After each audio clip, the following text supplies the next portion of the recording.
Hello, dear students. Today, the topic of our lecture is AIDS. It is a disease which has been covered in the chapter Human Health and Disease. So, you will be familiar that this symbol is used to show the solidarity against this disease AIDS. Now, what actually this AIDS is? See, we in a human being, we have a system which is called as immune system. And in this immune system gives us the capability to fight against diseases, due to which we don't become ill daily. It's because of our immune system we are being protected from the large number of diseases. So this immune system has two types, and one of the type among them is cell mediated immune system. इस cell mediated immune system के अंदर दो sales आती है, एक आती है B cell, B lymphocytes, और दूसरी आती है T lymphocytes. Okay, and these T lymphocytes में एक टाइप आती है T helper cells. T helper cells. So AIDS के पेशेंट में क्या हो जाता है, ये टी हेल्पर सेल्स का नंबर दिन ब दिन कम होना शुरू हो जाता है. सो ये टी हेल्पर सेल्स का काम क्या था, ये बी लिम्फोसाइट्स को स्टिमुलेट करती थी, और तब जाके बी लिम्फोसाइट्स एंटीबॉडीज सिक्रीट करती थी, जिससे हमें एक नेचुरल डिफेंस मिलता था किसी भी बीमारी के against. But when T helper cells will get reduced, तो automatically the immune system of the person will daily become, day by day it will become weaker, right? So the word AIDS actually stands for acquired immunodeficiency syndrome. This means this disorder will be acquired during the lifetime of an individual. It's not a congenital disease, it's not a genetic disease. And syndrome over here refers to, basically इस disease में कोई एक बीमारी नहीं होती. You will be attacked by the variety of diseases then, because जो आपका defence system था जब वही वीक हो गया, then you can suffer from so many diseases. उन डिजीज को हम कहते हैं अपॉर्चुनिटिक इन्फेक्शंस, जो मौका ढूंढ रही थी अटैक करने का, खुद को एक्सप्रेस करने का. You may become ill from those disease also, right? So first of all, in the world, AIDS was reported in the year 1981. It was in USA. और लास्ट 25 years में करीबन 25 million persons all over the world who have died because of this AIDS, right? Now, AIDS is basically caused by a virus whose name is human immunodeficiency virus. It is considered under retroviruses. Retroviruses वो viruses होते हैं जिनका genetic material RNA होता है. तो ads के virus में भी, एड्स के अंदर भी हमें जेनेटिक मटेरियल डीएनए नहीं बल्कि आरएनए मिलता है. ओके, और ये जो आरएनए होता है इसके अंदर, it is basically enveloped by a protein coat, जिसको हम कैप्सिड कहते हैं. ठीक है ना? So let's study how this what is the structure of this AIDS virus. Before that, a small information about history. So first case, as I said, was reported in June 1981 in the Los Angeles in USA. So whenever you see something new, it is being reported to CDC, Center for Disease Control and Prevention. So at that time it was reported as a rare case of pneumonia. यानी उस patient में pneumonia हुआ था, और वो किससे हुआ था? फंगस से हुआ था. और उस डिजीज का नाम रखा गया था नीमोसिस्टिस Carini pneumonia, right? At the same time reports came from New York also, skin cancer के रिगार्डिंग, कपोसीज सार्कोमा जिसको हम कहते हैं. ठीक, लेकिन ये नहीं पता चल रहा था कि who is the causative agent. Then finally the virus AIDS was discovered by two scientists. One is Professor Luc Montagnier from at al का मतलब उसके colleagues के साथ. He was from France, and Robert Gallo from USA. The credit for the discovery of AIDS is given, HIV virus is given to these two persons, Professor Luc Montagnier and Robert Gallo et al. Right? उसके बाद America में पहले पहले इसको नाम दिया गया था HCLV3, human cell leukemia virus, because इसकी वजह से ल्यूकीमिया भी हो सकता था, राइट? इसको फिर HIV नाम दिया, international committee on viral nomenclature, because nomenclature means giving a name. So International Committee on Viral Nomenclature has named this virus as HIV, Human Immunodeficiency Virus. Okay और इंडिया के अंदर इसका पहला केस रिपोर्ट किया गया था 1986 में, और किस शहर के अंदर? चेन्नई के अंदर।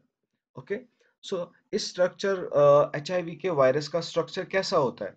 पहली बात, ये आपके दो फॉस्फोलिपिड लेयर्स है। ये रहे दो फॉस्फोलिपिड लेयर्स। इन फॉस्फोलिपिड लेयर्स के बीच में होते हैं ग्लाइकोप्रोटीन्स। तो ये लाइंस में जो डाल रहा हूं ये है ग्लाइकोप्रोटीन्स।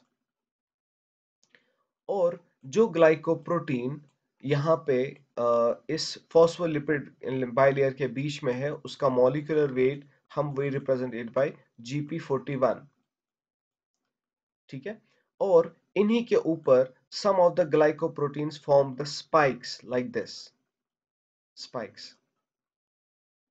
ठीक है, और ये वाला ग्लाइकोप्रोटीन जो ये स्पाइक्स बनाता है, इसको हम कहते हैं GP120, glycoprotein 120 is the molecular weight। Okay so ये इस वाले का नाम है GP120, glycoprotein 120। Now inside what do we see? We see a layer of protein। Protein के भी दो लेयर्स है ऐसे। ठीक है, हर साइड से बनाइए आप इसको।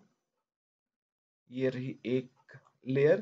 प्रोटीन कोड को हम कहते हैं capsid, because virus is basically present inside the proteinaceous coat which is called as capsid। तो ये है एक और।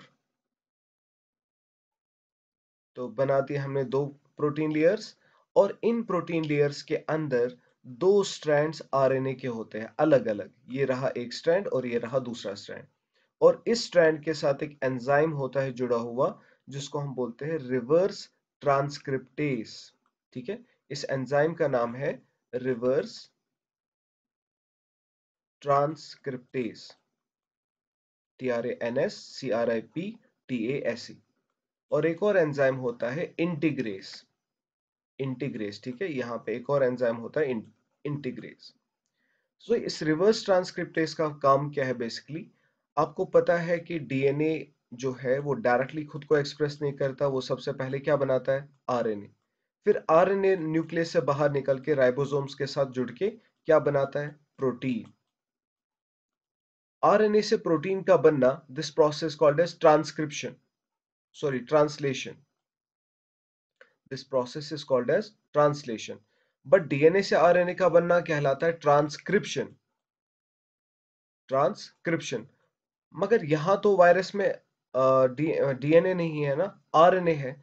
तो इस वायरस में कैपेबिलिटी ये है कि ये वायरस से इस आरएनए से डीएनए बना सकता है, यानी कि आरएनए से डीएनए का बनना, इसी प्रोसेस को कहते हैं रिवर्स ट्रांसक्रिप्शन।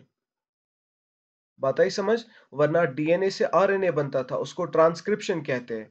लेकिन एचआईवी का वायरस, इसमें जो आरएनए है, इट हैज द कैपेबिलिटी कि जब ये एक बार होस्ट सेल के अंदर चला जाता है, वो होस्ट सेल की ही मशीनरी को इस्तेमाल करके आरएनए से डीएनए बनाता है। इसलिए इस प्रोसेस को कहते हैं रिवर्स ट्रांसक्रिप्शन। और इस रिवर्स ट्रांसक्रिप्शन के लिए जो एंजाइम इन्वॉल्व है, that is reverse transcriptase. I hope this is clear, right? So, this is the difference, हाँ, this is the structure of HIV। तो पहले फॉस्फोलिपिड लेयर्स थी और ग्लाइकोप्रोटीन वो उस वायरस का एनवेलप बना रही थी। और टोटल डायमीटर इस सर्कल का जो होता है वो है 90 to 120 नैनोमीटर, राइट? और जेनेटिक मटेरियल जो इसके अंदर हमने देखा, दो सिंगल स्ट्रैंडेड आरएनए है, और उनके साथ एंजाइम जुड़े हैं रिवर्स ट्रांसक्रिप्टेस, और एक और एंजाइम होगा इंटीग्रेस। ठीक, और रिवर्स ट्रांसक्रिप्टेस का फंक्शन क्या है? ये डीएनए से डीएनए की फॉर्मेशन करवाता है, कहां से? आरएनए से। और इंटीग्रेस का काम क्या है? जब एक बार वायरल डीएनए बन गया, फिर उसको होस्ट डीएनए के साथ इंटीग्रेट करने का काम इंटीग्रेस एंजाइम का है, राइट? नाउ ये था स्ट्रक्चर ऑफ वायरस। ये आप देख सकते हो, ये जो लाइंस दी गई है, दीज आर ग्लाइकोप्रोटीन्स। और ये जो दो है, दिस वन, ये और ये, हर साइड से ये circle, it is a phospholipid bilayer. दो लेयर्स है ना, इट्स अ फॉस्फोलिपिड बाइलेयर, और इस फॉस्फोलिपिड बाइलेयर के बीच में ये रहे ग्लाइकोप्रोटीन्स, और some of the glycoproteins have projected outwards and formed as spikes. तो ये है ग्लाइकोप्रोटीन 120 और ये है ग्लाइकोप्रोटीन 41, राइट। उसके बाद जब, और इसीलिए फॉस्फोलिपिड और ग्लाइकोप्रोटीन्स को मिला के ये वायरस का एनवेलप बनाते हैं। उसके बाद हमें अंदर से प्रोटीनेशियस दो लेयर्स मिल रही है, एक ये आउटर वाली, ठीक, और दूसरा ये इनर वाली जो ग्रीन कलर से आप देख रहे हो। ओके, सो आउटर वाले का नंबर रखा जाता है P17, अंदर वाले का P24। P means protein, 17 is the molecular weight, P24, right. और उसके अंदर आप जो ब्लू में देख रहे हो ये दो स्ट्रैंड्स है आरएनए के, दोनों अलग अलग है, सिंगल स्ट्रैंडेड आरएनए है। और ये जो आप पिंक कलर से देख पा रहे हो, it is an enzyme reverse transcriptase. और साथ साथ एक और एंजाइम होगा वहां पे, integrase. Okay, so I hope this is clear to you now. ये इस तरह से ये अपीयर करता है। ओके, सो इसमें आप देख सकते हो कि रिवर्स ट्रांसक्रिप्टेस वाला एंजाइम जो है वो आरएनए स्ट्रैंड के साथ एसोसिएटेड है, और इंटीग्रेस वाला एंजाइम वहीं पे है अलग से। Okay, inside this proteinaceous codes. Now ये एचआईवी का वायरस काम कैसे करता है, ये देखिए। इस स्टेप्स को हम फॉलो करेंगे और हमारा कॉन्सेप्ट क्लियर हो जाएगा। जब ये पहले फ्री वायरस था बाहर, once it comes in contact, यानी कि जब भी किसी इंसान में इन्फेक्शन हो जाता है और एचआईवी का वायरस उसके अंदर चला जाता है, वो कैसे चला जाता है वो भी हम आगे अभी स्टडी करेंगे। लेकिन लेट अस सपोज कि ये एचआईवी का फ्री वायरस है, अलग से है, और ये हमारी बॉडी के अंदर दाखिल हो गया। अब एक बार जब ये बॉडी के अंदर दाखिल हो जाएगा, हमारे बॉडी के अंदर कुछ सेल्स है जिनको हम बोलते हैं मैक्रोफेजेस। ये मैक्रोफेजेस आपको पता है ये मोनोसाइट से बनते हैं, और मोनोसाइट भी सेल है, डब्ल्यूबीसी है इम्यून सिस्टम की। तो macrophage is also a cell, immune cell. तो इस मैक्रोफेज के मेम्ब्रेन पे एक रिसेप्टर होता है CD4, ओके, या फिर CCR5 रिसेप्टर। तो ये CD4 रिसेप्टर या CCR5 रिसेप्टर के साथ ये वायरस इंटीग्रेट करता है। कौन सा पार्ट इसका, इसका ये जो ग्लाइकोप्रोटीन वाला पार्ट है 120, it interacts with this receptor present on a macrophage. Once it interacts, तो ये उसको अलाउ करता है उस वायरस को अंदर जाने में। तो ये वायरस क्या करता है, अपना आरएनए के दो स्ट्रैंड्स इसके अंदर डाल देता है। ओके, तो उन आरएनए के स्ट्रैंड से एचआईवी का वायरस क्या करता है, ये सिंथेसाइज करता है डीएनए, डबल स्ट्रैंडेड डीएनए, क्योंकि हमारा स्ट्रैंड जो है डीएनए का वो डबल है। इसीलिए ये हर एक आरएनए के स्ट्रैंड से एक बनेगा डीएनए, और उससे भी एक डीएनए बनेगा, तो वो दोनों डीएनए कॉम्प्लीमेंट्री होंगे, तो बन गया डबल स्ट्रैंडेड डीएनए। तो रिवर्स ट्रांसक्रिप्टेस एंजाइम का काम क्या था, आरएनए से डीएनए बनाया, उसने अपना काम कर दिया। अब इस डीएनए के टुकड़े को हमारे डीएनए के साथ जोड़ने में किसका रोल है, इंटीग्रेस एंजाइम का रोल है, तो उस प्रोसेस को इंटीग्रेशन कहते हैं, राइट। तो देखिए, पहला स्टेप फ्री वायरस बाहर था, दूसरा स्टेप अटैचमेंट हो गई इन रिसेप्टर्स के साथ, और ग्लाइकोप्रोटीन 120 ने इन रिसेप्टर्स के साथ अटैच करके, अटैचमेंट करके अपने आप के अंदर से वायरस को सेल के अंदर डलवा दिया। ठीक है, तो एक बार सेल के अंदर वो वायरस चला गया तो पेनिट्रेशन हो गई।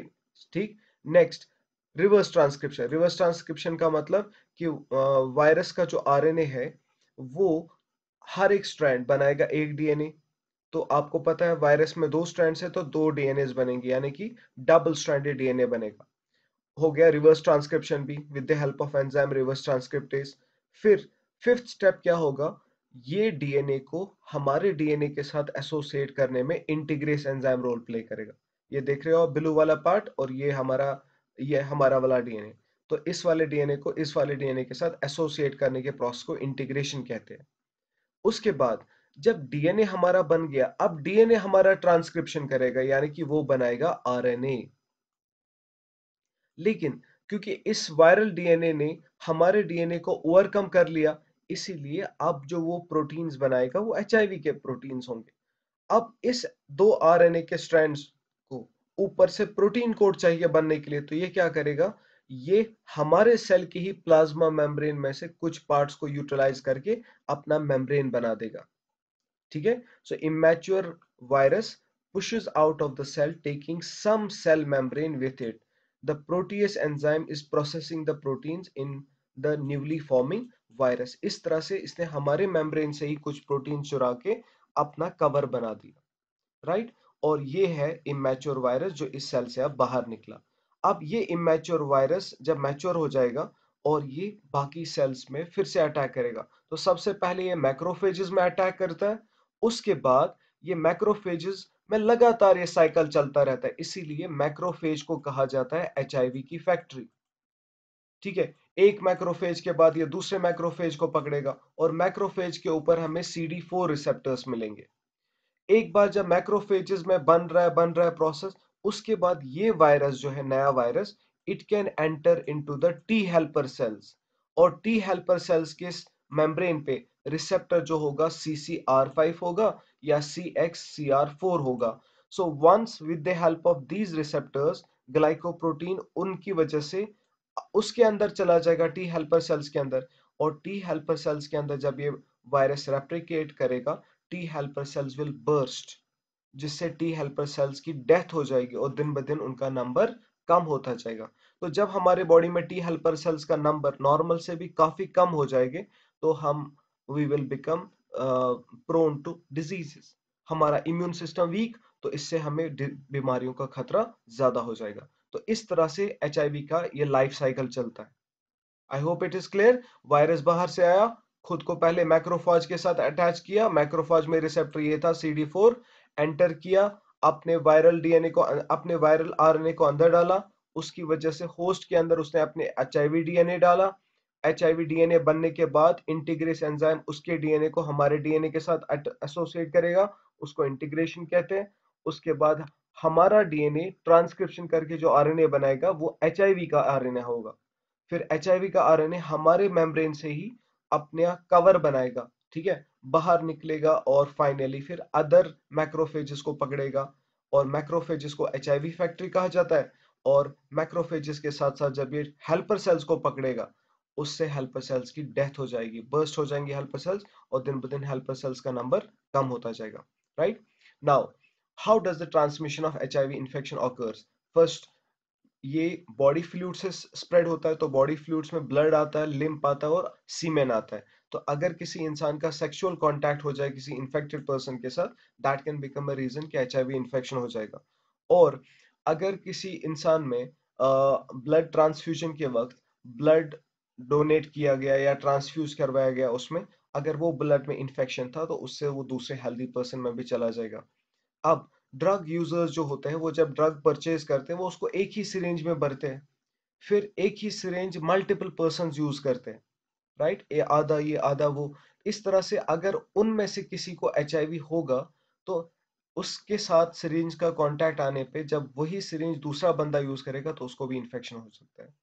और अगर किसी मदर में इन्फेक्शन हुआ है, प्रेग्नेंट लेडी में, चांसेस है, बहुत कम चांसेस है कि उसके बच्चे में वो जा सकता है, लेकिन बहुत कम चांसेस।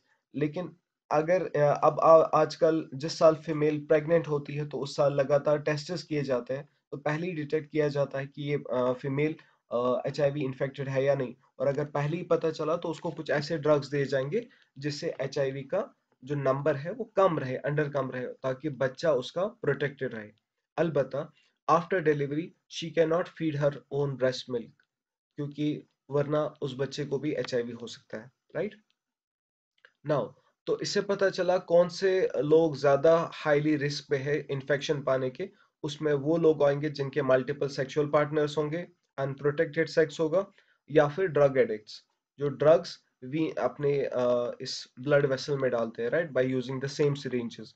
या फिर वो लोग जिन्हें रिपीटेडली किसी बीमारी की वजह से ब्लड ट्रांसफ्यूजन्स करवाने पड़ते हैं, और बच्चे को इन्फेक्शन हो सकता है उसकी एचआईवी इन्फेक्टेड मदर से, या तो प्लेसेंटा के दौरान, उसमें वैसे चांसेस कम है, लेकिन अगर ब्रेस्ट फीडिंग उसने करवाई तो उससे चांसेस ज्यादा है, ठीक है। उसके बाद एचआईवी एड्स स्प्रेड नहीं होता किसी को टच करने से या फिजिकल कांटेक्ट करने से, ये सिर्फ बॉडी फ्लूइड से स्प्रेड होता है। इसीलिए अगर किसी बंदे को एचआईवी एड्स हो गया, तो ये ऐसा नहीं है कि उसको अपनी फैमिली से आइसोलेट करना है, बिकॉज ये निमोनिया की तरह या बाकी डिजीज की तरह नहीं है कि जो स्प्रेड हो जाएगा by coming in just contact with that person.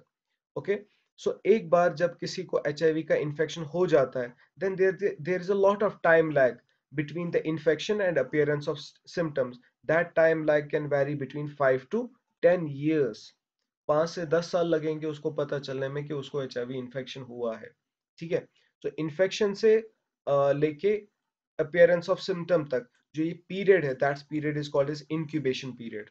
Okay, so जब ये एचआईवी वायरस एक बार बॉडी में चला जाता है, ये वायरस मैक्रोफेजेस में एंटर करता है, जहां पे जो आपको मैंने वो प्रोसेस समझा दिया, तो वही चीज यहाँ लिखी हुई है। तो वायरल डीएनए फिर होस्ट के सेल के डीएनए में एंटर हो जाता है, और फिर वो होस्ट सेल को बताता है कि मेरे लिए तुम वायरस पार्टिकल्स रिलीज करो, यानी कि वायरल आरएनए बनाओ। और फिर वो वायरल आरएनए इस तरह से, क्योंकि मैक्रोफेजेस में ये प्रोसेस कंटिन्यूसली चलता जाता है, इसलिए मैक्रोफेजेस को कहा जाता है एचआईवी फैक्ट्री। फाइनली ये एचआईवी का वायरस टी हेल्पर सेल्स में चला जाता है, जिनको टी लिम्फोसाइट्स की एक टाइप है वो और उसके अंदर एप्लीकेट करके अपनी और प्रोजेनी बनाता है।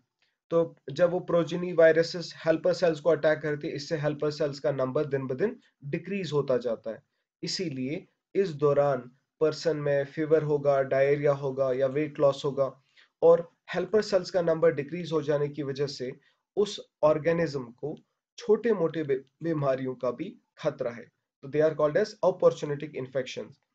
ओके, माइकोबैक्टीरियम से ट्यूबरकुलोसिस हो सकता है, या कोई वायरस, फंजे, या फिर पैरासाइट्स लाइक टॉक्सोप्लाज्मा भी उसे इन्फेक्शन कॉज करा सकते हैं।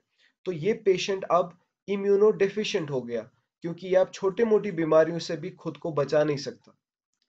और किसी को भी अगर एचआईवी हो जाता है, उसका डायग्नोस्टिक टेस्ट कहलाता है ELISA, enzyme linked immunosorbent assay. This is the test name for detecting if any person has AIDS और नॉट, एलिसा। ओके, और आज के वक्त में एचआईवी का भी एड्स अभी तक हम ट्रीटमेंट इसका निकाल नहीं पाए। So better is to prevent, prevention is better than cure. और दूसरी बात ये कि इसको किसी का पता चल गया कि इसको एड्स है, तो उसको ऐसे ड्रग्स दिए जाएंगे which are called as anti retroviral drugs. तो ये एंटी रेट्रोवायरल ड्रग्स क्या करेंगे, ये उसके बॉडी में एचआईवी वायरस का जो डुप्लीकेशन का रेट है उसको स्लो डाउन करेंगे। उसका कॉपी नंबर जब रिड्यूस हो जाएगा, इस तरह से ऑटोमेटिकली उस इंसान का लाइफ स्पैन बढ़ जाएगा, राइट। लेकिन एक ना एक दिन फिर उसको मरना तब भी है, क्योंकि हम सिर्फ उसके एचआईवी के वायरस को उसके बॉडी से खत्म नहीं कर सकते, क्योंकि अगर हम सारे वायरसेस को मार भी दे, फिर भी किसी न किसी मैक्रोफेज में, वो फैक्ट्री में वो वायरस रेप्लिकेट हो रहा होगा, फिर वो उस मैक्रोफेज से फिर से निकल के फिर से बॉडी में वो वायरस बढ़ा देगा। इस तरह से एचआईवी के वायरस का अभी तक कोई ट्रीटमेंट नहीं निकला है। और एचआईवी का वायरस किन से स्प्रेड नहीं होता, तो ये चीजें आप पढ़ सकते हो, मॉस्किटो बाइट से, सलाइवा से, या बाकी चीज, shaking, hugging, sharing toilets. So why are these being basically aware, so that social discrimination ना हो उसके साथ जिसको एचआईवी एड्स हुआ है, right. And finally we will say, क्योंकि एड्स का कोई क्योर नहीं है, तो इसलिए prevention is the best option.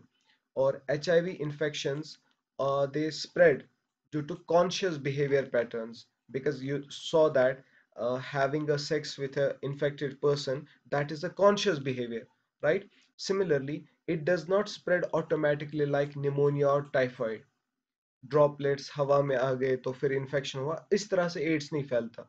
Ads या तो बॉडी फ्लूइड्स के कांटेक्ट होने से फैलेगा, या फिर drug users same injection use करेंगे तब होगा, या फिर मदर से उसके बेबी को ट्रांसफर हो सकता है, right. So now NCERT says the only excuse may be ignorance. So it is, और इसके लिए जो काम करती है, December 1 is celebrated every year as the World AIDS Day, so that the people should be made aware about AIDS disease, right? And the organization working for it is NACO, National AIDS Control Organization. They are doing a lot to educate people about AIDS.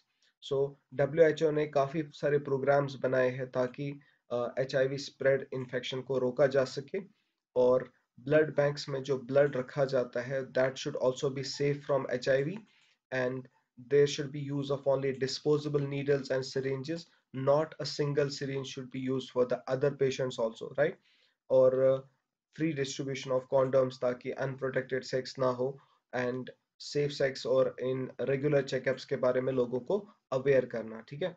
And finally HIV infection एक ऐसा infection है जिसको छुपाने की ज़रूरत नहीं है, क्योंकि अगर किसी में इन्फेक्शन आ गया it can spread through many people through different ways, right?